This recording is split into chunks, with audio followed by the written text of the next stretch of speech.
पाकिस्तान में डेरा गाजी खान के आसपास एक एक्सप्लोजन हुआ है जिसको लेकर बहुत सारे क्लेम्स और काउंटर क्लेम्स चल रहे हैं।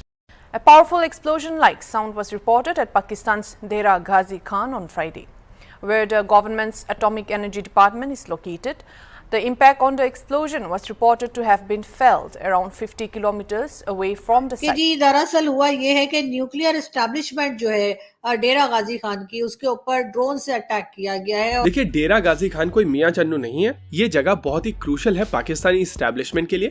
अभी आप अपनी स्क्रीन के ऊपर जयदेव जामवाल द्वारा बनाए गए एक मैप के स्क्रीनशॉट को देख रहे हैं, और अगर आप इसको ध्यान से देखेंगे तो आपको समझ में आएगा कि यहाँ पर एक केमिकल प्लांट है जहाँ पर यूरेनियम की प्रोसेसिंग होती है, इंक्लूडिंग UF6 का प्रोडक्शन और फ्यूल प्रोसेसिंग। इसके अलावा इस कॉम्प्लेक्स से लगभग 40 किलोमीटर की दूरी पर एक यूरेनियम की माइन भी है, और अगर इन दोनों फैसिलिटीज में से एक फैसिलिटी को यहाँ पर टारगेट किया गया है तो इसके रिपरकशंस बहुत ज्यादा होने वाले हैं। और नेचुरली जिस तरीके की सेंसिटिव फैसिलिटी ये है, उस हिसाब से ये अटैक बड़ा अटैक माना जाएगा। गाजी खान में शदीद धमाकों की आवाज सुनी गई है। हर बंदे को ये महसूस हो रहा है कि उसके साथ करीब हुआ है। साथ साथ हमने ये भी देखा कि कई एम्बुलेंसेस और उसके साथ साथ फायर ब्रिगेड की गाड़ियां जो हैं, उनकी वीडियो या उनकी फुटेजेस जो है वो सोशल मीडिया पे चलना शुरू हो गई, और एक के बाद एक हमने देखा कि वो गाड़ियां जा रही हैं, तो यकीनन कोई बड़ा हादसा हुआ है। 10 गड्डियां नहीं सकते आराम।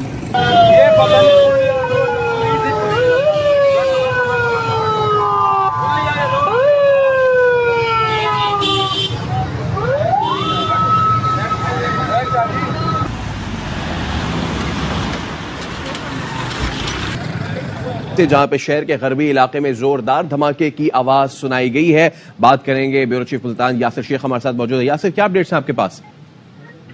जी देखिए कि ये एक बड़ी खौफनाक किस्म की आवाज जो कि शहर और उसके मजाफती एरियो में कई कई किलोमीटर दूर तक सुनाई दी गई है, और दरो दीवार जो है इमारतों के लरज उठे हैं। ताहम अभी तक इस बात की ना तो तस्दीक की जा सकी है कि ये धमाका किस नौयत का है और किस मकाम पे हुआ है। काफी हमें जो है बहुत तेज किस्म का जो है वो ब्लास्ट की आवाज जो है वो सुनने को मिली, और इसके साथ ही ये कहा गया कि जी कुछ लोगों का नुकसान भी हुआ है, और कई तरह की बातें की गई, जिसमें ये भी कहा गया कि ये जो साउंड थी या ये जो ब्लास्ट था उसकी आवाज तकरीबन 50 किलोमीटर दूर तक सुनाई दी गई। अब जो पाकिस्तान की तरफ से नया नैरेटिव निकल कर आया है, उसके हिसाब से यहाँ पर पाकिस्तानी एयरफोर्स की तरफ से एक एक्सरसाइज की जा रही थी, जिसके दौरान सोनिक बूम के चलते ये एक्सप्लोजन्स की आवाजें हुई हैं। देखिए, मैं पर्सनली इस क्लेम को नहीं मानता हूँ, क्योंकि अगर यहाँ पर केवल सोनिक बूम हुआ होता तो इतनी ज्यादा पुलिस की डिप्लॉयमेंट और इतनी ज्यादा एम्बुलेंस की डिप्लॉयमेंट नहीं होती। डेरा गाजी खान जो है, उधर से जो न्यूज आ रही है, जो डिटेल्स आ रही हैं, उस पे ज्यादा भरोसा लोग नहीं कर रहे। लोगों को पहली वाली न्यूज पे ही ज्यादा भरोसा है कि शायद कोई मिसाइल एक्सपेरिमेंट जो था वो करने जा रहा था पाकिस्तान, और वो सही नहीं हो पाया। कुछ लोगों के का ये भी ख्याल है कि हो सकता है कि जो ड्रोन अटैक की बात की जा रही है शायद वो भी हो सकती है। और आवाज तो जैसे कि मैंने कहा आपको कि बहुत तेज साउंड थी, और बताया यही गया है कि 50 किलोमीटर तक वो आवाज सुनी गई है। मगर बात सारी ये है कि आखिर हम ये मिसाइल पे मिसाइल बनाते क्यों चले जा रहे हैं? हमारे पास इस वक्त भी जो बताया जाता है कि भारत से ज्यादा मिसाइल्स इस वक्त पाकिस्तान के पास है, और हम अभी भी बनाने से रुक नहीं रहे। हमने करना क्या है? हमने इन मिसाइल्स को कहाँ इस्तेमाल करना है? जाहिर है हम तो अपना दुश्मन फिलहाल सिर्फ भारत को ही बताते हैं, लेकिन बात सारी ये है कि यही पैसा जो है वो मिसाइल्स पे खर्च करने के बजाय हम अपने लोगों पे लगा सकते हैं।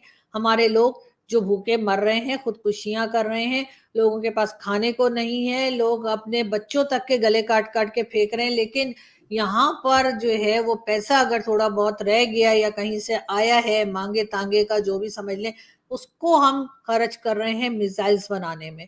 उसको हम अपने न्यूक्लियर एसिड्स और बढ़ा के पता नहीं हमने करना है, कि उनका चार डालना है, इसलिए कि वो तो हमारे किसी काम के हैं नहीं। कहा तो ये जाता है कि जी जो न्यूक्लियर एसिड्स होते हैं उससे कंट्री बड़ी महफूज रहती है, जी कोई आपकी तरफ देख नहीं सकता ये वो, लेकिन हमारी तरफ तो सभी देख रहे हैं, और इतनी हिफाजत हमारी जो न्यूक्लियर एसिड्स है वो नहीं कर रहे जितनी हमें उनकी हिफाजत करनी पड़ रही है, कि कहीं सऊदी अरब ना ले जाए, कहीं अमेरिका ना ले जाए, कहीं चाइना ना ले जाए, कहीं और कोई और ना ले जाए, कहीं ईरान ना मांग बैठे।